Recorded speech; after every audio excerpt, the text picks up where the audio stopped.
Hem, il y a un sujet qui est également intéressant et que j'ai abordé, je vais vous avouer, avec un a priori négatif hyper violent presque. C'est, comme je le disais tout à l'heure, le rapport de, alors que j'ai le nom complet, le rapport fait au nom de la commission d'enquête sur les effets psychologiques de TikTok sur les mineurs. Donc c'est un rapport parlementaire.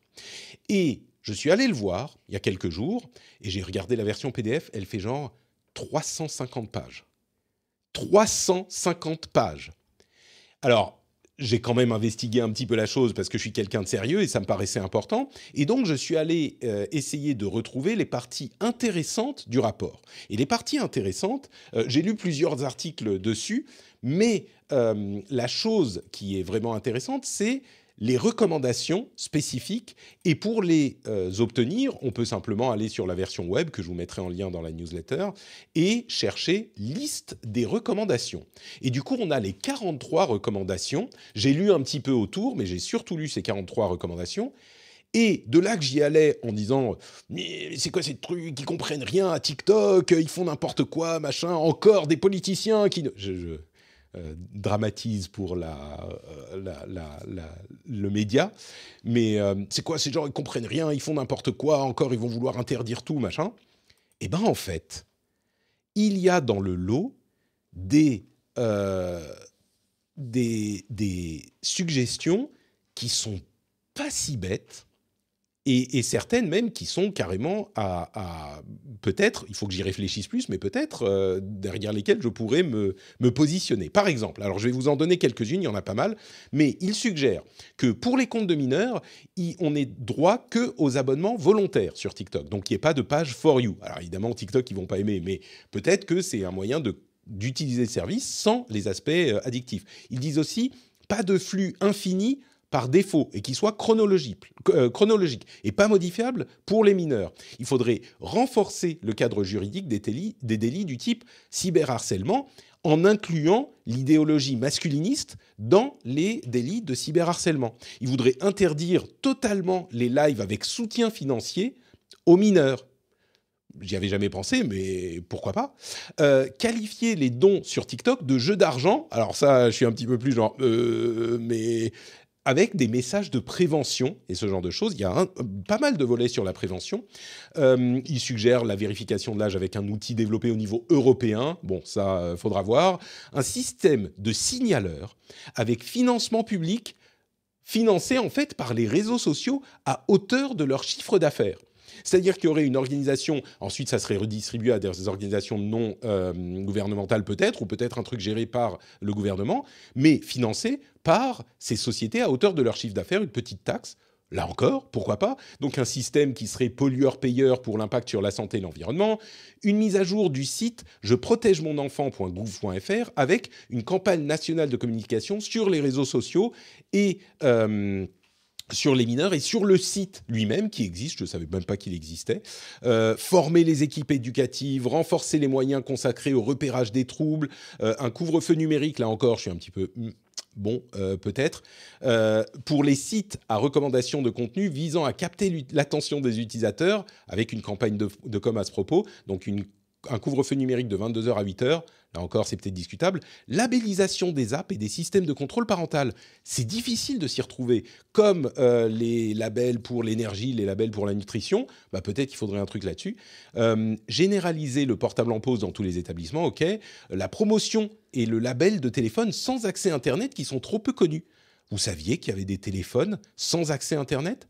Je savais même pas. Évidemment, c'est pour les enfants, peut-être un peu jeunes, qu'on veut pouvoir contacter sans leur mettre dans la main tout l'Internet du monde. Bah, peut-être que ça, c'est une solution, une sorte de dumb phone.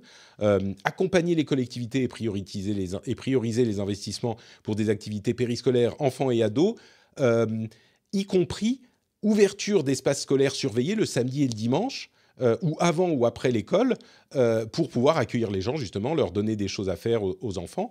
Bon, tout ça n'est évidemment pas... Je ne suis pas en train de dire faut tout implémenter, tout est super, mais j'ai été surpris de voir certaines choses auxquelles je n'avais pas forcément pensé et dont je me dis « Ah, ça, pourquoi pas? Et c'était pas juste deux ou trois, c'était genre, je dirais, la moitié où je me suis dit, ah, ça pourrait être intéressant. Donc, j'y suis allé méga grognon et j'en ressors avec un. Bah, écoutez, je suis finalement pas si contre, quoi.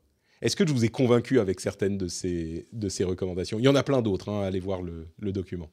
Marion, tu es prête à voter pour ces recommandations?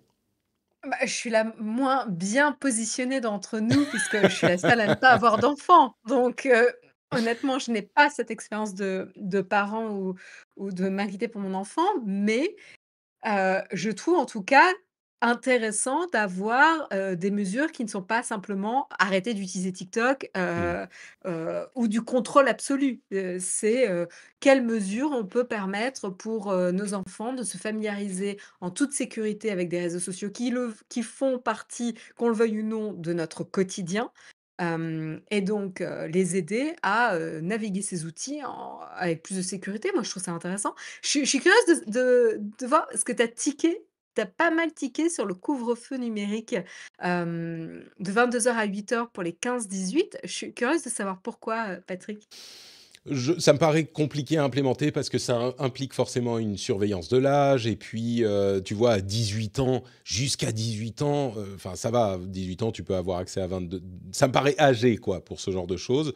Mais je sais pas, en même temps, ils ont parlé des spécialistes. Tous les recherches académiques disent que bah, ça serait peut-être approprié. Ça me paraît l'une des choses derrière lesquelles je peux le moins me positionner sans plus en apprendre dessus, on va dire. Mais mon a priori, les gens, D'accord, donc vraiment, s'ils avaient dit, genre de 5 à 15 ans, ça t'aurait moins gêné, quoi? bon, oui, moi. OK, je comprends. Jeff, Donc bon, à tes partir enfants, de ils sont tu grands tu maintenant, peux mais ouais, mes enfants sont grands et en fait, on avait une discussion avec ma fille, qui, maintenant a un bébé d'un an, sur quand est-ce que, il aurait accès à un téléphone et elle a dit, «Le plus tard possible, vous me hmm, l'avez donné, trop tôt» et alors que, donc nos enfants ont eu leur téléphone quand ils avaient 11 ans et mon fils, dans sa classe, à 11 ans, était le premier à avoir un téléphone, et c'était un iPhone, c'était le premier à avoir un iPhone et ma fille, à 11 ans, était la dernière de sa classe à avoir un iPhone, hmm. au même âge, mais 3 ans plus tard. Et à l'époque, elle disait, vous comprenez pas, vous me détruisez socialement, je suis la seule à pas l'avoir, machin, etc. Et donc elle dit non, parce que c'est une horreur et je veux pas Hmm. que notre petit-fils y ait accès. Et effectivement, c'est le problème, c'est qu'on ne sait pas comment créer un ensemble de règles où les téléphones et les services positifs sont utilisables, mais où tout de suite tu tombes pas sur le côté drogue, quoi. C'est une drogue, Hmm. ce truc. Et c'est ça qu'il va falloir essayer de trouver, parce qu'effectivement, on est dans une vague de problèmes mentaux chez les jeunes qui sont en partie dus à ce qui se passe online, qui est monstrueux, quoi. Il faut impérativement, pour le bien de nos sociétés, essayer de voir comment on va créer ça. C'est clairement un sujet qui semblait anecdotique il y a 5 ans, pour des gens comme moi, fans de la tech, peut-être 5 ou 10 ans. Et aujourd'hui, je me rends compte, à vrai dire, avec l'avis des experts, que c'est peut-être pas aussi anecdotique que je le pensais, et puis on a plus de recul aussi. L'idée de la fin du flux infini, ou ce genre de choses, le fait de ne pouvoir suivre que les gens qu'on a décidé de suivre, c'est des choses qui me paraissent intéressantes. Mais après, ça veut dire que c'est des gouvernements qui designent les produits, c'est aussi un petit souci, mais bon.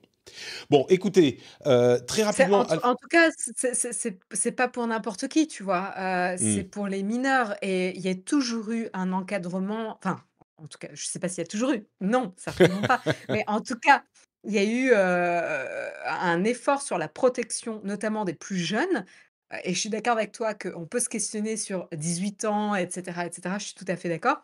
Mais en tout cas, de s'intéresser sur quelles sont les mesures pertinentes pour protéger les plus jeunes, et notamment, ce fil infini qui en fait, c'est ça le piège de l'addiction aussi. hmm, Donc il y a des mesures qui sont très, très intéressantes. Tous ces mécanismes de récompense où tu sais pas sur quoi tu vas tomber parce que tu hmm. rafraîchis ton fil, et cetera. Ouais, C'est c'est une c'est machine ça à le sous, quoi. piège. Tu tires la Exactement. manette et tu dis, et là, peut-être que je vais avoir mon shoot de dopamine avec un truc qui va me faire rire ou machin, ouais.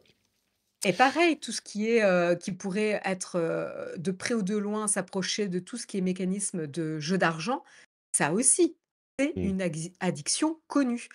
Et beaucoup d'apps maintenant, sous prétexte de gamification,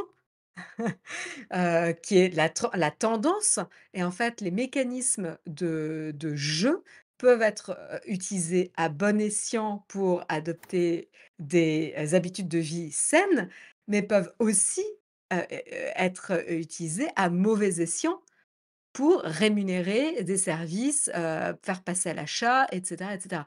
Et donc en effet, c'est intéressant de se poser la question, pour protéger, les Mmh. plus jeunes, quel est le juste milieu, quoi? On a tellement l'habitude de prendre l'excuse de protéger les plus jeunes pour faire des trucs qui sont pas très cool. Ouais. Quand c'est peut-être justifié, on a du mal à se dire ah mais c'est peut-être justifié là.